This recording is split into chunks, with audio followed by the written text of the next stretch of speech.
Si ha habido un caso relacionado con fenómenos paranormales que haya sido especialmente mediático en España, ese es el caso Vallecas o el expediente Vallecas. Ocurrió en 1991 en Madrid y fue protagonizado por una chica muy joven de 17 años que falleció en extrañas circunstancias poco después de haber hecho la Ouija. El caso tuvo tal magnitud que incluso inspiró una película llamada Verónica en 2017 y dirigida por Paco Plaza.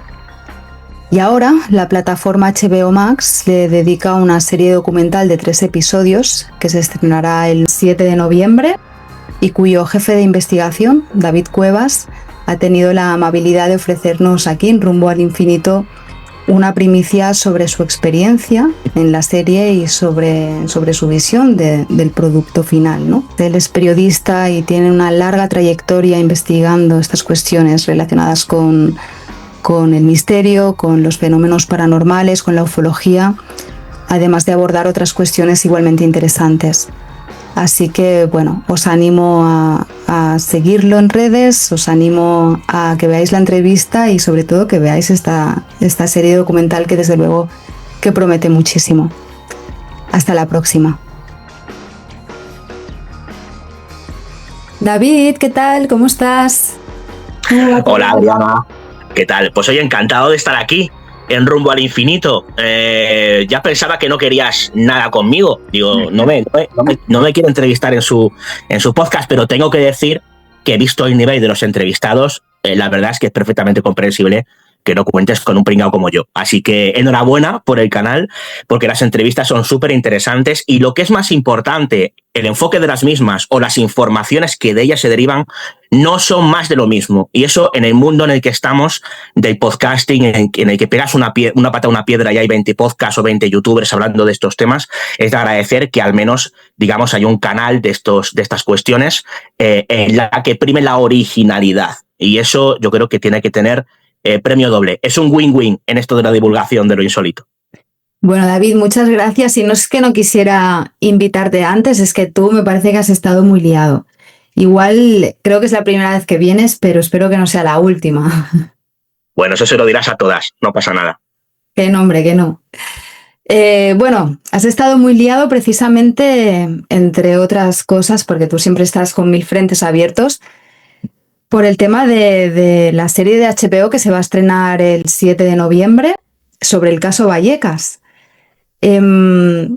Cuéntanos un poco, David, para empezar esta entrevista, en qué consiste este caso, porque yo creo que tengo varios suscriptores del otro lado del Atlántico y quizá no han oído nunca hablar del caso, que aquí es un caso emblemático, un clásico, ¿no?, de lo paranormal en este país, pero quizá ahí no han oído hablar de ello.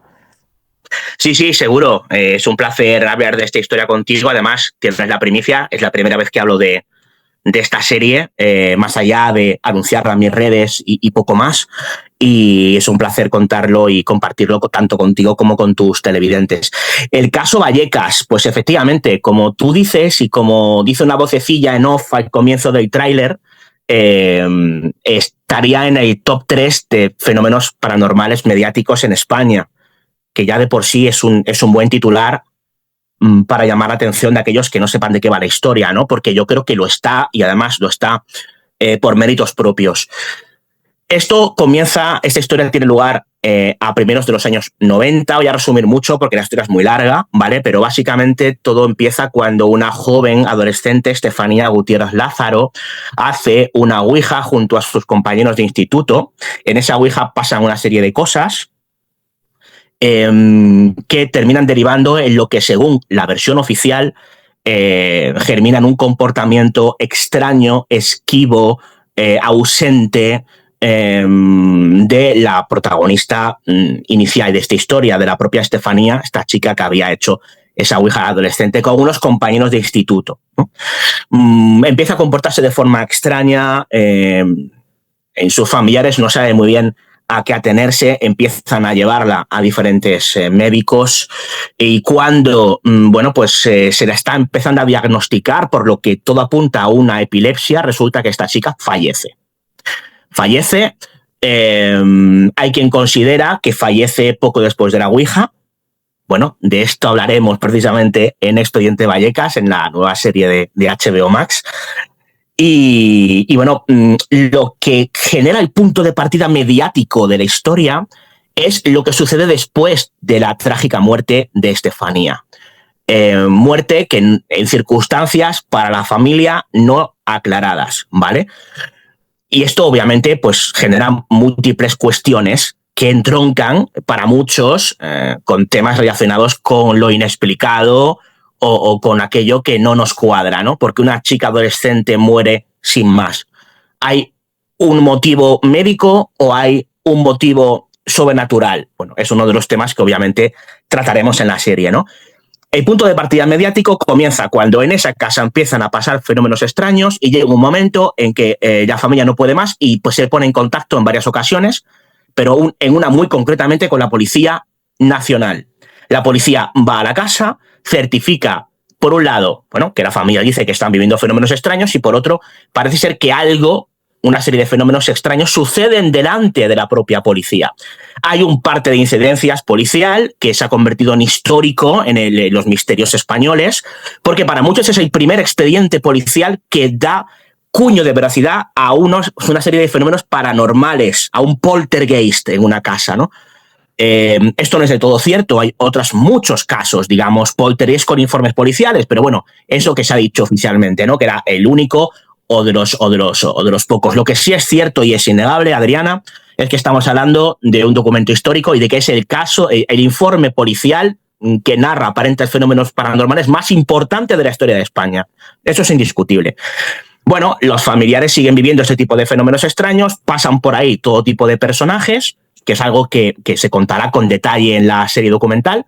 Y bueno, pues básicamente esto es el caso Vallecas, un poltergeist que se hizo muy popular porque apareció en muchísimos medios de comunicación, tanto especializados como generalistas, y que, bueno, yo creo que ya llega un momento en el que se hace mediático del todo cuando un director español, Paco Plaza, decide hacer una película llamada Verónica, que está inspirada de forma indirecta en lo que aparentemente acaeció en esta casa de Vallecas, que obviamente, pues como decíamos, es historia de estas cuestiones que entroncan con lo paranormal, ¿no? Y este es el punto de partida que hace interesarse a muchísimas personas, entre ellos los encargados y responsables de esta serie documental en la que he participado. Uh-huh. Sirva de advertencia esta serie sobre los peligros de la Ouija, David, porque precisamente hace unos días que fue Halloween, publicaste en redes, compartiste que en una plataforma de juegos, ¿no? No una plataforma, una tienda online, es una tienda online de juegos. No, física. Una tienda física, una cadena, ¿no? Vendían tablas de Ouija. Gamer, Adri. Se nota que eres gamer, ahí te... Se nota, ¿verdad?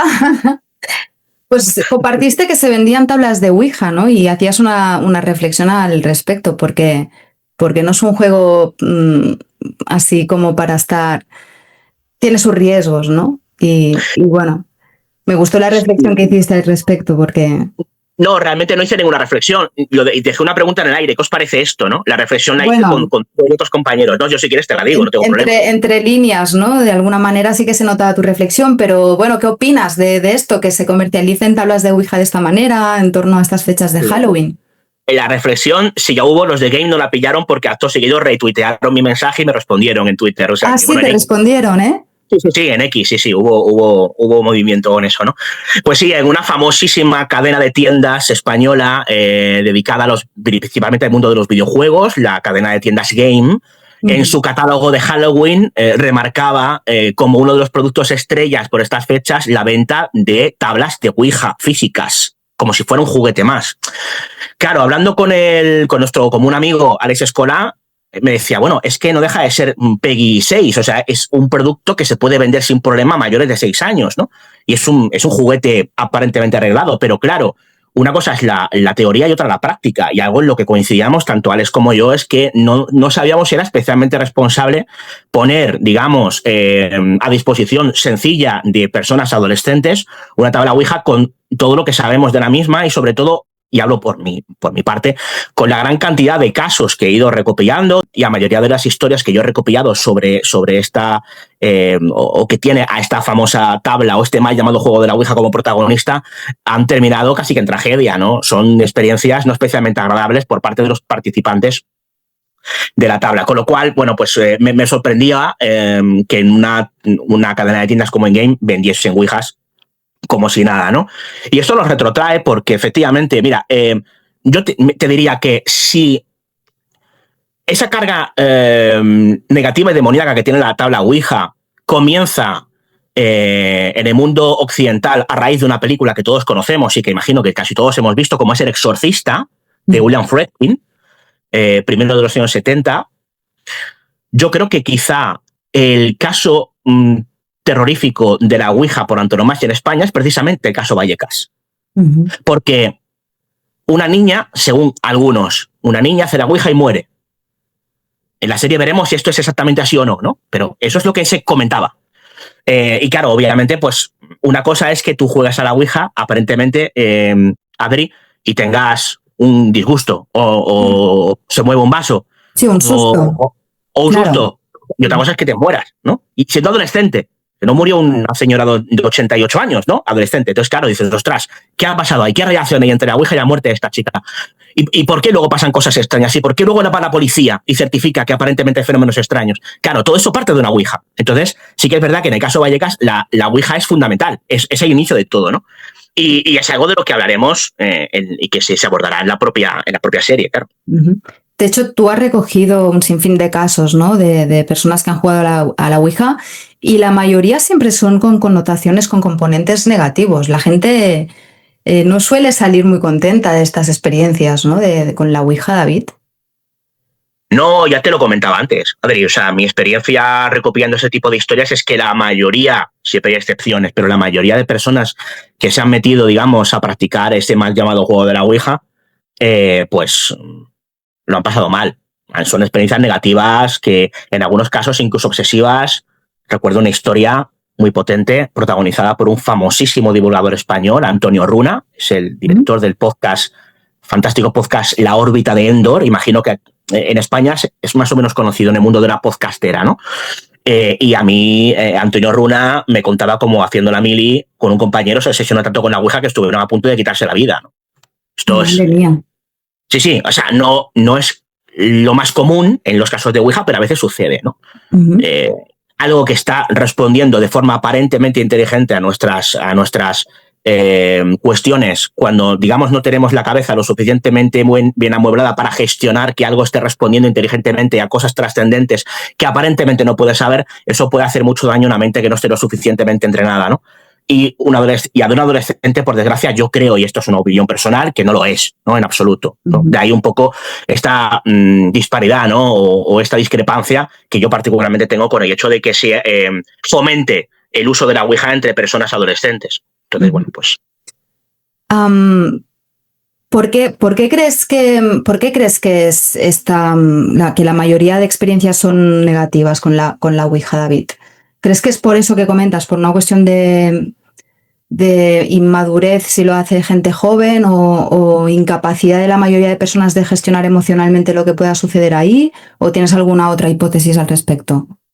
No tengo una hipótesis clara, Adriana. Yo me limito a contar lo que yo recopilo. Si yo he recopilado 30 experiencias Ouija y de las 30, 28 han sido negativas, pues hombre, yo no soy quien para lanzar baremos al aire, porque obviamente esto en ciencia no tendría ninguna validez. Pero a mí particularmente de lo que me sirve es de un aviso a navegantes de, señores, si de cada 5 personas que hacen una Ouija, una media de 4 lo han pasado realmente mal, a lo mejor pues hay que tener mucho cuidado con la Ouija, ¿no? Hay otras personas que no lo han pasado mal, pero que han tomado, digamos, lo que decía la Ouija como algo a tener en cuenta en su vida cotidiana. Y eso también, obviamente, puede ser polémico, pero yo creo que también tiene una connotación hasta cierto punto negativa. Que tú supedites lo que vas a hacer en tu vida cotidiana a lo que te dice una Ouija. Bueno, pasa también con el tarot, por ejemplo, ¿no? Con el tarot o con el tema de la astrología, según el enfoque que tenga. Sí, pero hay una diferencia, Adriana. Para tú saber, por ejemplo, interpretar una tirada de tarot, tienes que saber algo sobre tarot. Pero cualquiera puede usar la Ouija. Coges una tabla o te haces en una mesa unos papelitos con el abecedario y coges un vaso o una moneda. Quiero decir, es que cualquiera puede hacer una ouija, por eso es más fácil que los adolescentes accedan a la ouija y no lo es tanto que unos adolescentes quieran echarse una tirada de tarot en casa, una visita de pijama. Pues hombre, es un poco más complicado, salvo que haya alguien que pilote de tarot. Entonces, claro, el porcentaje de personas claro, es muy reducido, mientras que de aquellos que pueden jugar a la ouija es incontable. Entonces, creo que son historias distintas por una cuestión de accesibilidad más que por otra.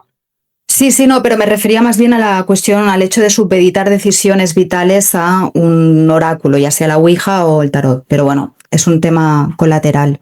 Sí, y que abriría un melón muy complicado porque nos tendríamos que meter en el tema de las religiones también, ¿no? Sí, no, por eso. O sea, tiene muchas otras cuestiones transversales.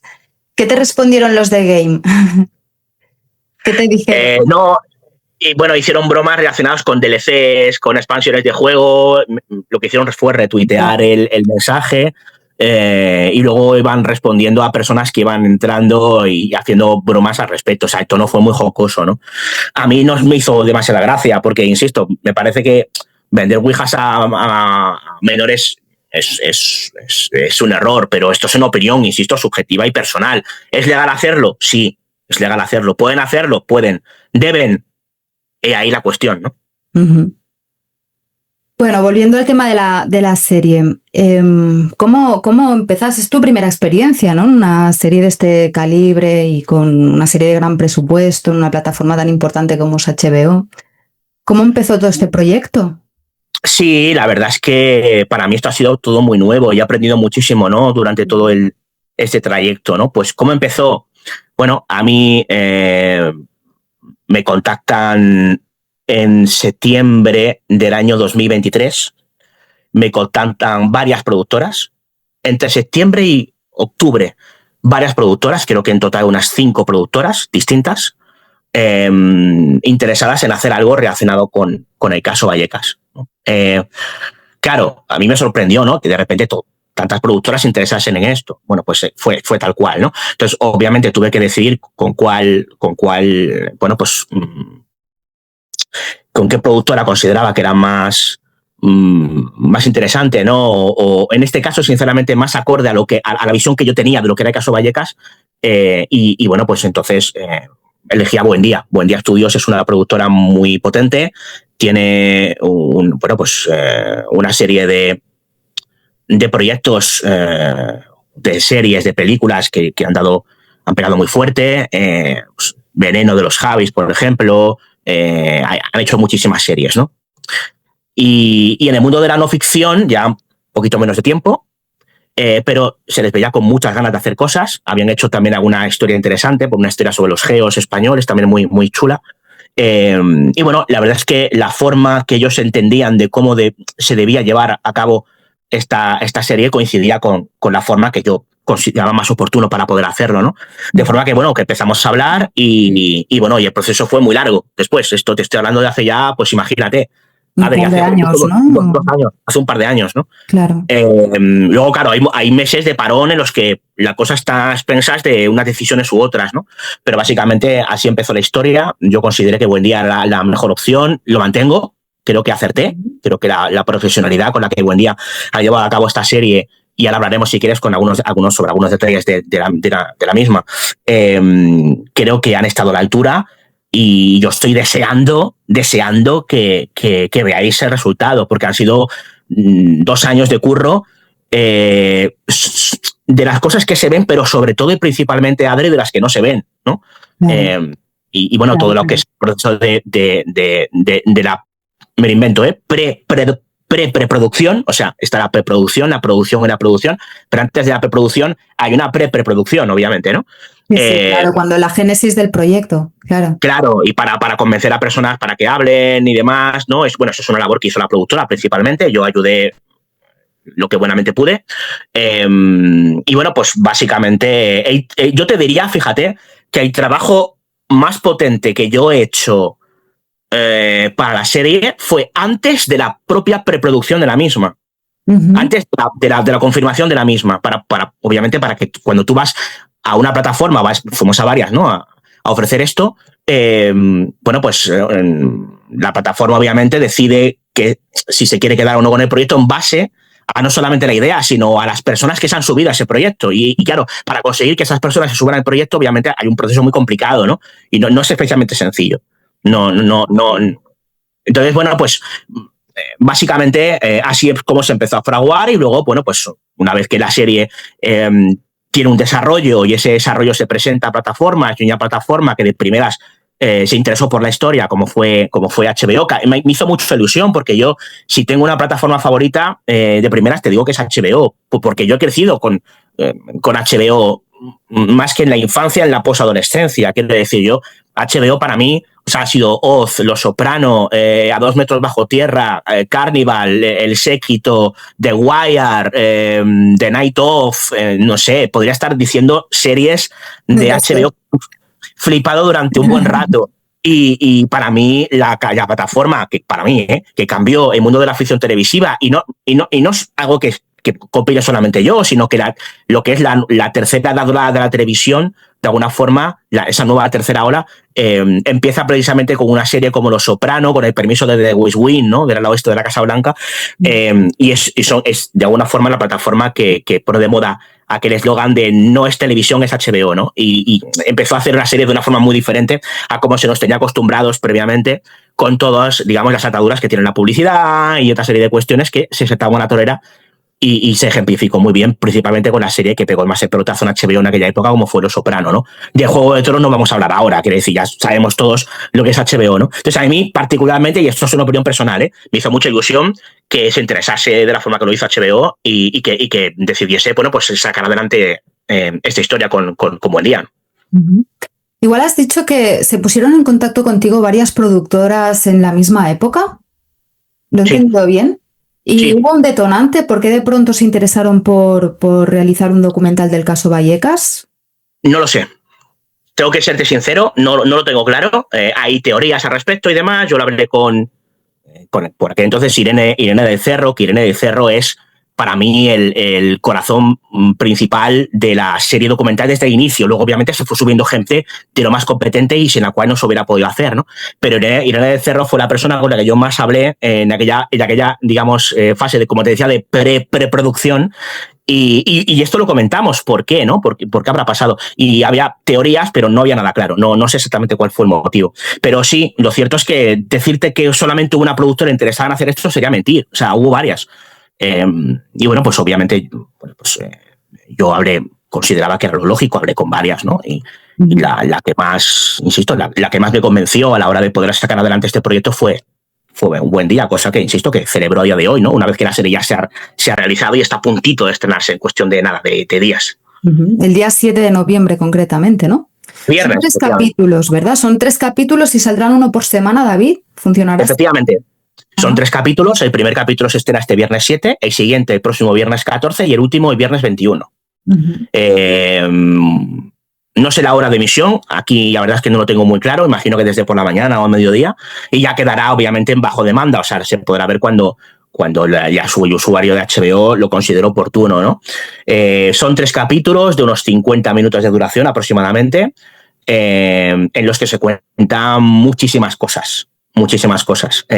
Puede parecer poco tiempo para abordar una historia tan compleja como el caso Vallecas, pero la verdad es que yo he quedado gratamente sorprendido con la capacidad, digamos, que tiene el sector audiovisual para dar forma y contar una historia de una forma completamente nueva, como no se había hecho antes, y de una forma que para mí se podría considerar casi que definitiva, ¿no?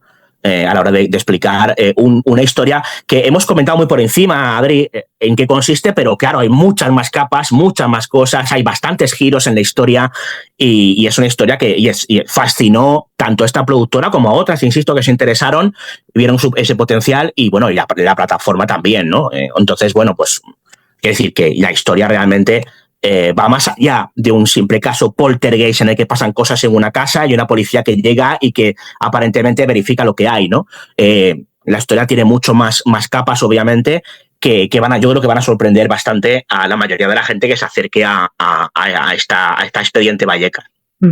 Sí, desde luego es una historia con muchas vertientes, ¿no? Con muchas aristas. Entiendo que ha participado también la familia protagonista del caso, ¿no? Entonces son bastantes hermanos, ¿no? Si mal no recuerdo.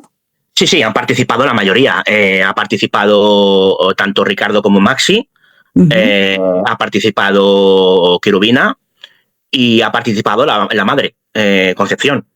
Que se ve en el tráiler, de hecho se ve en el tráiler diciendo, creo que no he sido una buena madre, ¿no? Dice eso al final del tráiler. Sí, bueno, ella se pregunta, ¿no? Si ha sido mala madre, evidentemente, que habrá gente que habrá dicho, ¿y esto de qué va o a qué viene? Bueno, sí, te deja amigos, con la intriga, ¿no? De qué va a ir esto, ¿no? No os perdáis, porque claro, es lo que decía, en el tráiler yo creo que se refleja muy bien, que es un tráiler súper currado, muy cinematográfico, a mí me encanta el tráiler. Lástima de la voz que lo abre, pero bueno, no puede ser perfecto el tráiler, pero sí, a mí me encanta el tráiler y bueno, que de hecho yo creo que lo podemos ver el tráiler, ¿no? Lo podemos proyectar, ¿no? Imagino, vale, no hay problema. Pues venga, pues vamos a verlo. Vamos a verlo. El caso Vallecas está en ese top 3 de fenómenos paranormales mediáticos. Nos tira cosas, y nos cierra las persianas. Mi hija ha sido poseída. El primer informe policial en el que se reconocen fenómenos paranormales. En el salón estábamos todos, unos llorando, otros gritando. La casa del terror era mi casa y mi madre era el director de esa casa de terror. La verdaderamente que estaba muy alterada era la madre. Yo a día de hoy mantengo que en mi casa pasaban cosas. ¿Realmente fue real lo que vi? No tengo ninguna duda de que algo había. Buenas tardes, Conchi. Bueno. ¿Preparada? Por lo que se ve, he sido mala madre. Bueno, pues aquí lo hemos visto, ¿no, David? Realmente está intrigante el asunto. Tengo unas ganas de que se estrene. Y además veíamos que en el tráiler se ve que participan Lorenzo Fernández, Sol Blanco Solé. No sé si nos puedes comentar si en la serie ha participado algún otro investigador veterano así conocido del panorama español en el ámbito del misterio. Mira, aquí me vas a permitir que no haga spoiler, vale. Pero sí puedo contar que hay más personas, obviamente, que intervienen en la serie, y creo que alguna que otra va a ser toda una sorpresa. Ajá. Para mí lo fue. ¿No lo sabías tú desde un principio? No, sí, pero que fue que accediera a participar y que apareciera en la serie, para mí lo fue. Entonces, sí, o sea, obviamente hay muchas personas que participan en la serie, obviamente el tráiler se centra en las reconstrucciones, que por cierto, espectacular el trabajo que ha hecho Buendía con las reconstrucciones, que son súper interesantes. Y todo hay que decirlo, que dan un poco de miedo. Y bueno, HBO ha sabido jugar muy bien con eso en el tráiler.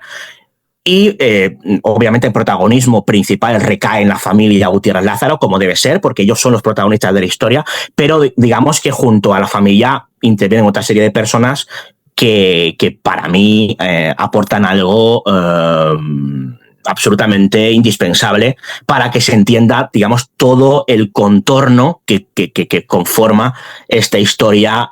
A priori, insisto, puede parecer más o menos simple, pero que no tiene nada de simple, como es la del expediente Vallecas. Y háblanos un poco, David, de la experiencia de los días de rodaje, de todo ya cuando estabais en plena realización del proyecto. Porque tu cargo, ¿no? Tu cargo era de jefe de investigación, si no me equivoco. ¿En qué consistía un poco tu rol a la hora de participar de este proyecto? Bueno, básicamente mi rol tenía que ver más que nada con lo que tiene que ver con la historia, con la trama, con las personas, digamos, especializadas en el caso, ¿no? Más que a lo mejor la familia, que cada uno ha tenido su experiencia y obviamente la cuenta como tal. Y bueno, no hemos dicho que hay diferentes familiares que cuentan visiones muy interesantes y a su vez un poco dispares de lo que sucedió ahí, lo cual está muy bien porque tenemos disparidad de opiniones por parte de los protagonistas de la historia, que esto creo que enriquece muchísimo la serie, ¿no? Entonces yo ahí poco aporto, porque obviamente su historia y son protagonistas, yo ahí no tengo ni pincho ni corto. Pero bueno, digamos que es una labor complicada y no es fácil de explicar porque intervenían nada e intervenían mucho. Quiero decir, no sé cómo explicar esto, pero básicamente, pues yo estuve en todos los rodajes, por ejemplo, en todos los rodajes que se hicieron con los especialistas, estuve en la mayoría de los rodajes que se hicieron con algunos de los familiares, y bueno, pues a lo mejor apuntaba algunas preguntas que consideraba que eran importantes para entender mejor, digamos, algunas partes de la trama. Bueno, sugería a lo mejor alguna idea de planteamiento de alguna cuestión más concreta o específica que podría aportar más matices aún a lo que es la historia.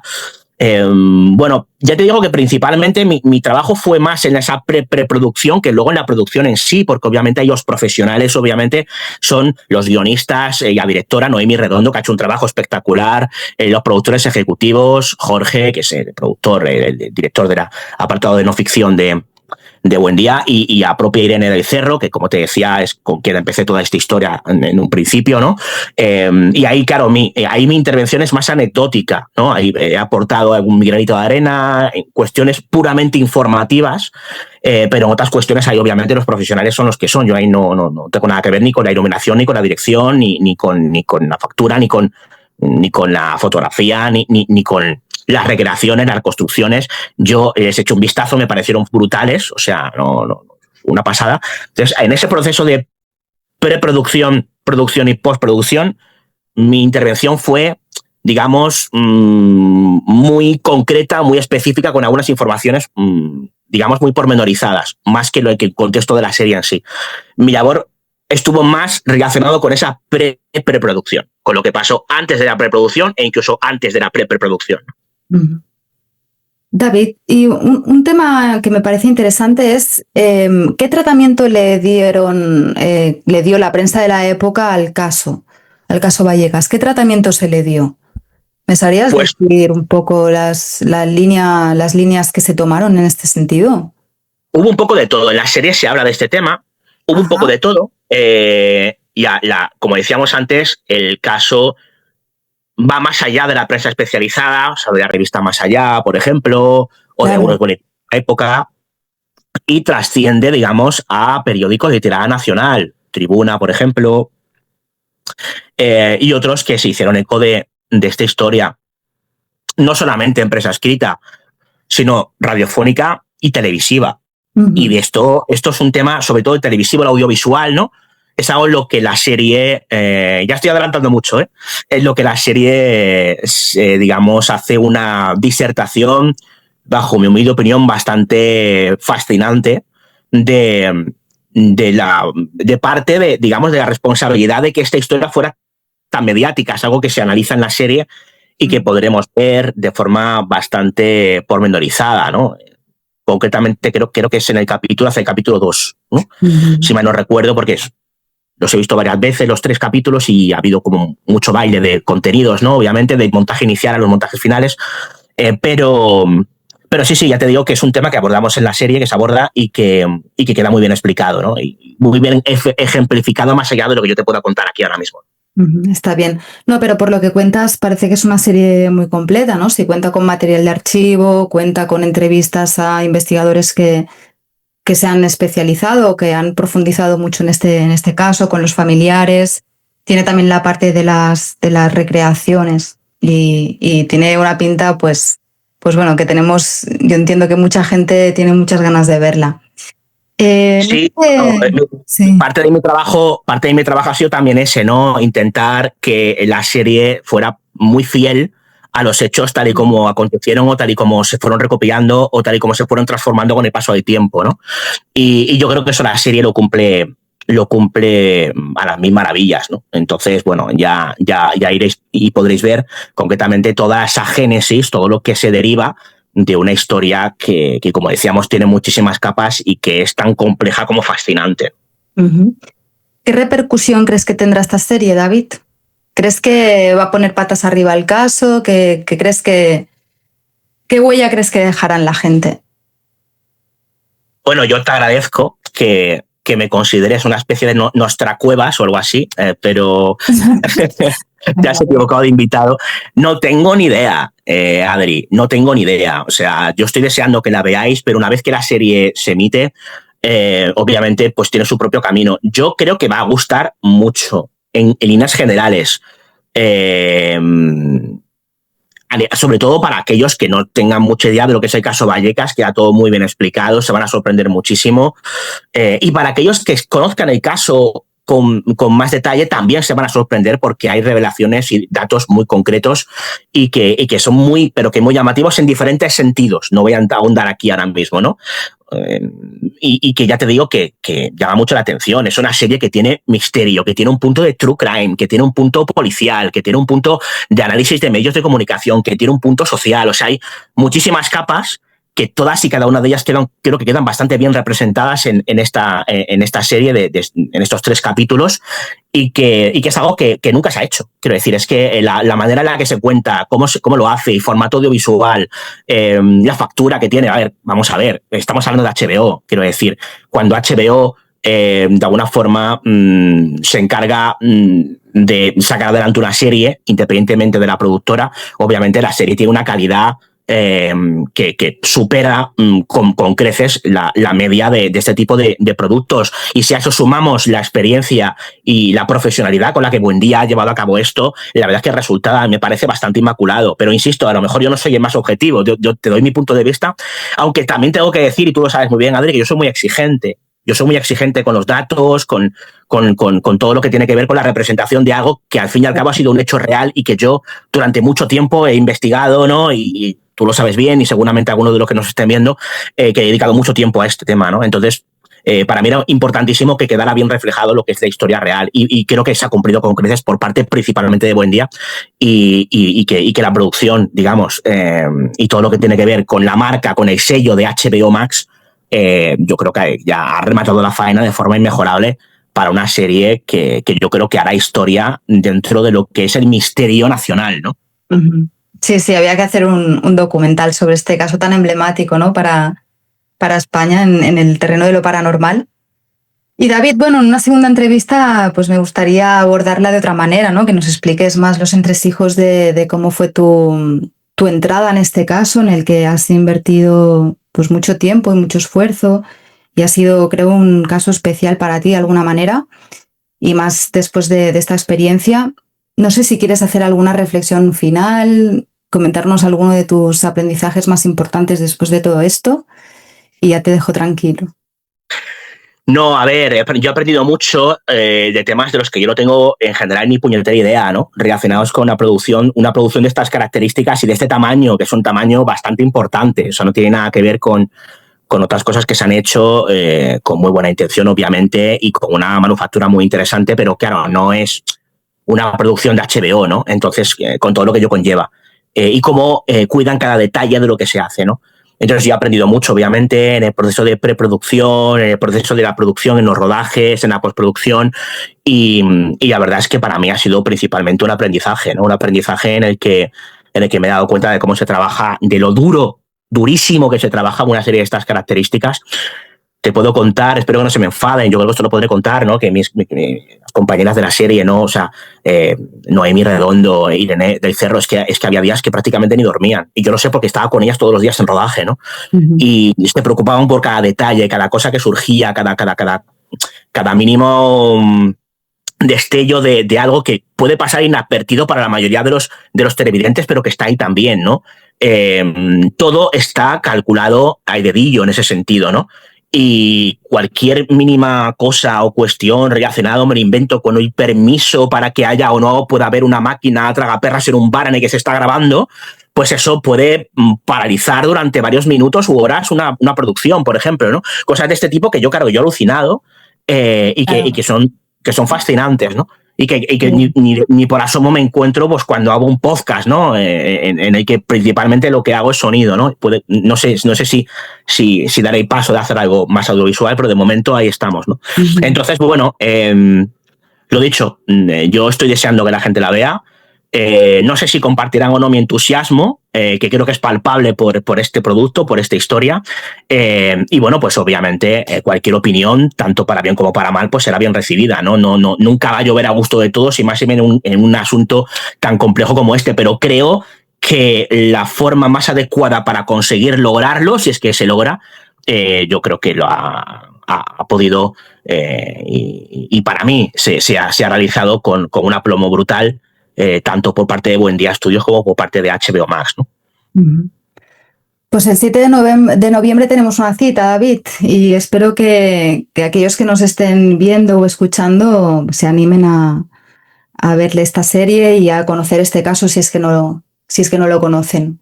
Así que muchísimas gracias por compartirnos tus reflexiones, tu experiencia y tu visión del tema con nosotros. Hasta la próxima, David.